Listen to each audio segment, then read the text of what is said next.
Hi class, good morning to all of you. Let us teach lesson 4 of class 7th in SST, chapter's name Air. As you know very well that, can you tell me what is air?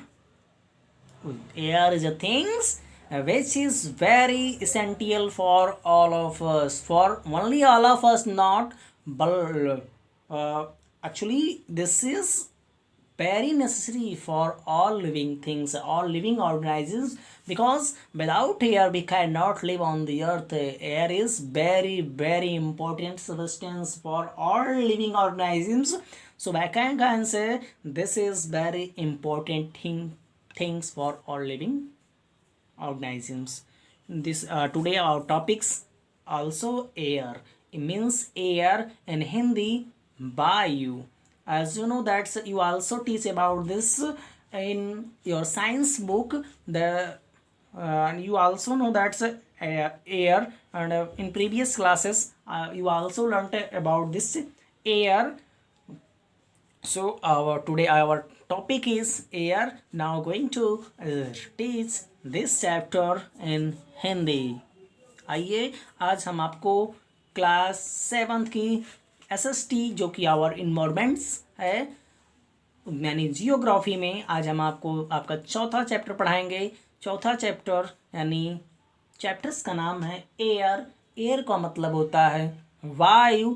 देखिए वायु जो होता है ये हमारे लिए हर प्रकार से बहुत ही महत्वपूर्ण होता है, क्योंकि फॉर एवरी लिविंग ऑर्गेनिजम्स, देखिए इस पृथ्वी पर जितने भी सजीव वस्तुएं पाई जाती हैं जिनको श्वसन क्रिया की ज़रूरत होती है, सभी के लिए वायु बहुत ही महत्वपूर्ण होता है, बहुत ही ज़रूरी होता है, क्योंकि बिना एयर के ना तो हम जीवित रह पाएंगे और ना ही अन्य कोई लिविंग थिंग्स जीवित रह सकता है.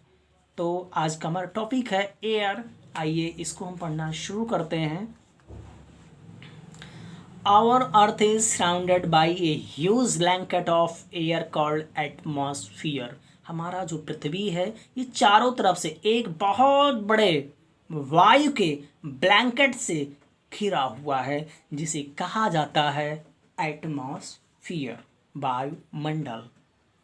All living beings on this earth depend on the atmosphere. सभी सजीव वस्तुएं ऑन दिस अर्थ, इस पृथ्वी पर डिपेंड, निर्भर करती हैं, ऑन द एटमॉस्फियर, एटमॉस्फियर पर, फॉर दियर सर्वाइवल, अपने जीवन के लिए, है ना, अपने आप को जीवित रखने के लिए सभी लिविंग बीइंग्स जितने भी होते हैं इस पृथ्वी पर, सभी इन क्या कहते हैं एटमॉस्फियर पर डिपेंड होते हैं.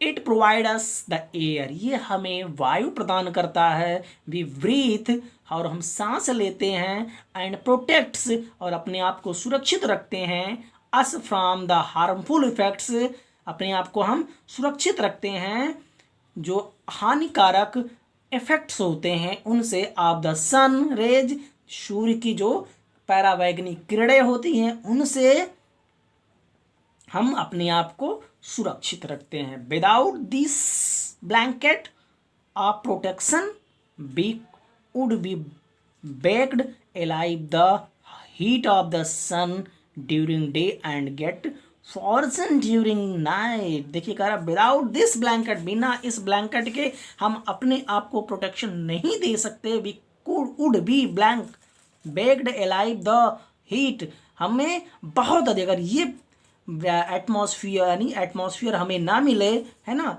तो क्या होगा, would baked alive the heat, तो हम हमारे पास टेम्परेचर है, तापमान इतना अधिक हो जाएगा जिससे कि हम बच नहीं सकते. ऑफ द सन ड्यूरिंग, यानी जब ड्यूरिंग द दिन में के दौरान. And get frozen during night, और हमें फॉर्जन मिले प्राप्त होगा रात के दौरान, यानी पूरी अंधकार ही अंधकार और तमाम हीटनेस, यानी हमारे से पृथ्वी का जो टेम्परेचर है उसमें बड़ी मात्रा में कमी आ जाएगी, कमी नहीं बढ़ जाएगी. So it is this mass of air इस प्रकार से यह जो द्रव्यमान होता है पृथ्वी का, एयर का, वायु का, that has made the temperature, यह बनाता है तापमान को, ऑन द अर्थ लिवेबल, यानी रहने योग्य। ठीक है, यानी वायु का जो मास है, द्रव्यमान है इस पृथ्वी पर, वह टेम्परेचर को, यानी लोगों को पृथ्वी पर रहने के लायक बनाता है। ठीक, आइए देखिए कंपोजिशन ऑफ द एटमॉस्फेयर कैसे होता है। Do you know that the air we take in while breathing is actually is mixture of many gases? क्या आप जानते हैं कि जो हम वायु है ना ब्रीथिंग में लेते हैं, यानी श्वसन प्रक्रिया में, श्वसन की क्रिया में लेते हैं, एक्चुअली मुख्य रूप से ये मिक्सचर ऑफ मैनी गैसेस, कि वह मुख्य रूप से कई गैसों का मिश्रण होता है। क्या आपको इस चीज के बारे में पता है? Nitrogen and oxygen are two gases which make up the bulk of the atmosphere. देखिए हमारे इन्वायरमेंट में दो गैसें मुख्य रूप से पाई जाती हैं, जिसमें नाइट्रोजन और ऑक्सीजन होता है। ठीक है, इससे मिलकर हमारे एटमॉस्फेयर का बल्क बना हुआ है। Carbon dioxide, helium, ozone, argon and hydrogen are found in the lesser quantity. देखिए हमारे इन्वायरमेंट एटमॉस्फेयर में ऑक्सीजन और नाइट्रोजन सबसे अधिक पाए जाने वाली गैस होती है, बस जिसके अलावा carbon dioxide, helium, ozone, organ और हाइड्रोजन ये भी पाए जाते हैं, लेकिन बहुत कम मात्रा में। Apart from these gases tiny dust particles are also present in the air. इनके साथ साथ इस एटमॉस्फेयर में है ना, यानी इस ए पार्ट ऑफ दिस गैस, इस इन गैसों के साथ साथ टीनी डस्ट, यानी धूल के जो कण होते, छोटे छोटे धूल के जो कण होते हैं, आर आल्सो प्रेजेंट, वो भी प्रेजेंट होते हैं इन द एयर, वायु में। The P chart give you the percentage of the different constituents of the air. देखिए जो पी चार्ट बना हुआ है, इसमें आपको बताया गया है कि कौन सी गैस कितनी मात्रा में इस हमारे एटमॉस्फेयर में पाई जाती है। जैसे इसमें देखिए नाइट्रोजन 78%, नाइट्रोजन 78% पाया जाता है, ऑक्सीजन 21% पाया जाता है, कार्बन डाइऑक्साइड 0.03% पाया जाता है, ऑर्गन 0.93% पाया जाता है, और अन्य जो गैसें होती हैं वो पाई जाती हैं 0.04%। ठीक है, nitrogen is the most plentiful gas in the air. देखिए नाइट्रोजन जो होता है ये एटमॉस्फेयर में, एयर में सबसे अधिक पाए जाने वाला गैस होता है। When we inhale intake some amount of nitrogen into our lungs and exhales it, but plant need nitrogen for their survival. देखिए कह रहा जब हम इनहेल्स की प्रक्रिया करते हैं, ठीक है ना, जब हमारे शरीर में इनहेल्स की प्रक्रिया होती है, वी टेक, यानी जब हम श्वास लेते हैं उस प्रक्रिया में क्या होती है ना, इनहेल्स का मतलब सांस जब हम लेते हैं, ठीक है ना, तो उस प्रक्रिया में क्या होता है, कुछ मात्रा में नाइट्रोजन हमारे लंग्स में, यानी फेफड़े में, है ना, हमारे शरीर के फेफड़े में जाता है एंड एक्सेल्स इट, और उसको क्या करता है, एक्सेल कर देता है। बट प्लांट, लेकिन प्लांट्स को जरूरत होती है नाइट्रोजन की फॉर दियर सर्वाइवल, जीवित रहने के लिए नाइट्रोजन की प्लांट को जरूरत होती है। They can not take nitrogen directly from the air, यानी प्लांट जो होते हैं वो है ना नाइट्रोजन को डायरेक्टली, यानी एकदम डायरेक्टली प्लांट से, वायु से नहीं प्राप्त करते हैं।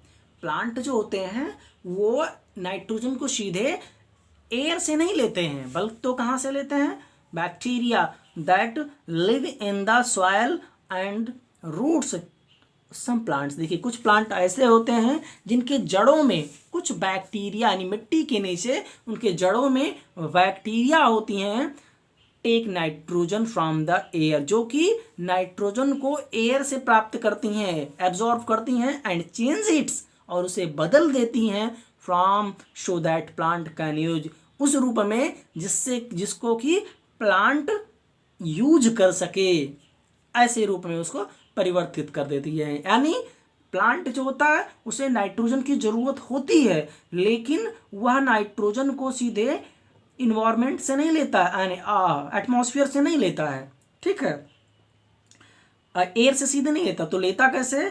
कुछ प्लांट ऐसे होते हैं, यानी प्लांटों के नीचे मिट्टी में, है ना, कुछ बैक्टीरिया पाई जाती हैं, जो बैक्टीरिया क्या करती हैं, एयर से नाइट्रोजन को एब्जॉर्ब करती हैं, और एब्जॉर्ब करने के बाद उस नाइट्रोजन को प्लांट के लिए योग्य बना देती है, यानी उस रूप में उसको परिवर्तित कर देती है, चेंज कर देती है, जिसको कि प्लांट एब्जॉर्ब कर लेता है, यूज कर लेता है।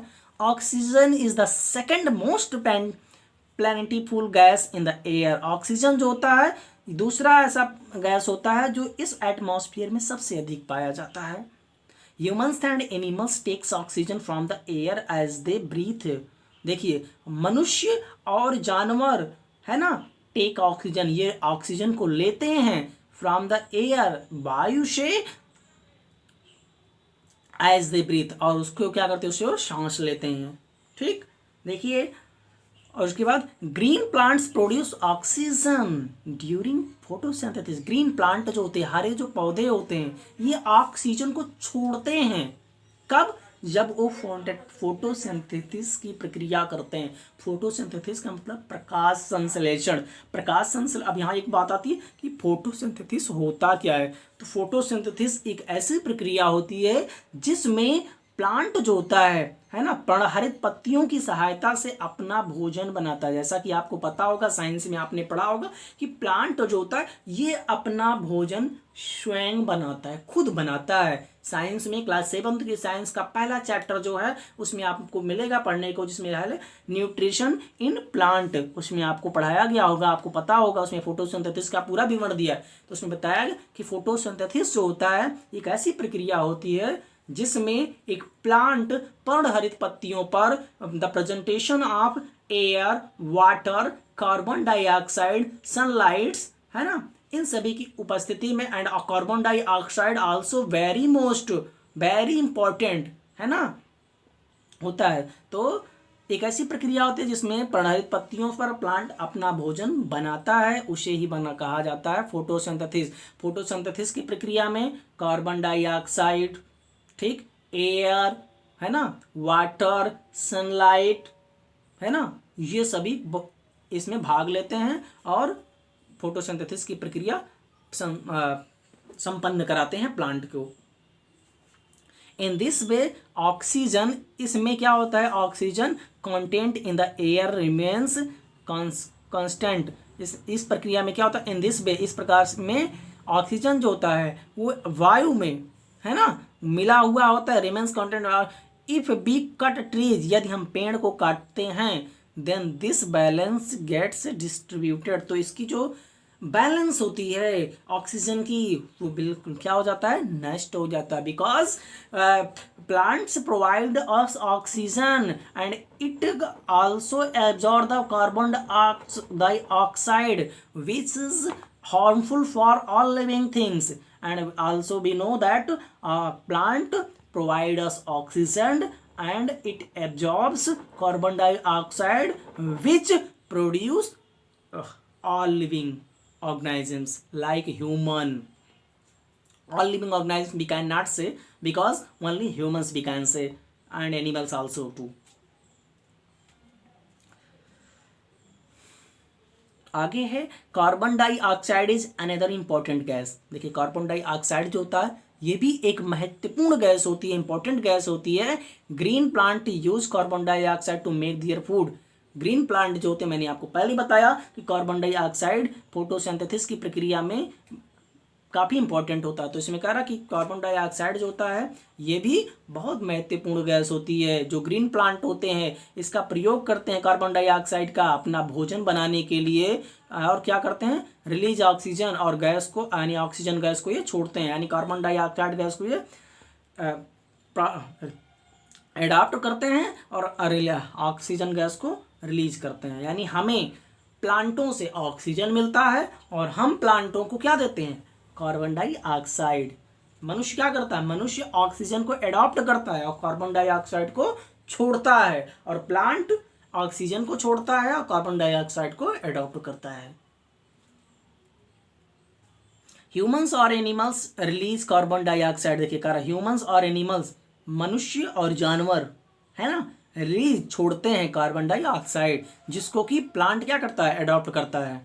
The amount of carbon dioxide released by the humans और एनिमल्स, यानी उतनी वो मात्रा जो कार्बन डाइऑक्साइड, यानी जितनी मात्रा में कार्बन डाइऑक्साइड ह्यूमंस और जानवरों के द्वारा छोड़ी जाती है, seems to be equal to the amount use by the plants, उतनी मात्रा में प्लांट क्या करता है, कार्बन डाइऑक्साइड को एब्जॉर्ब कर लेता है, जितनी मात्रा में ऑक्सीजन छोड़ता है उतनी मात्रा में उसको एब्जॉर्ब कर लेता है। Which make a perfect balance, जिससे कि एक परफेक्ट बैलेंस बना रहता है, यानी किसी ना ऑक्सीजन और कार्बन डाइऑक्साइड किसी की मात्रा में कोई वृद्धि नहीं होती।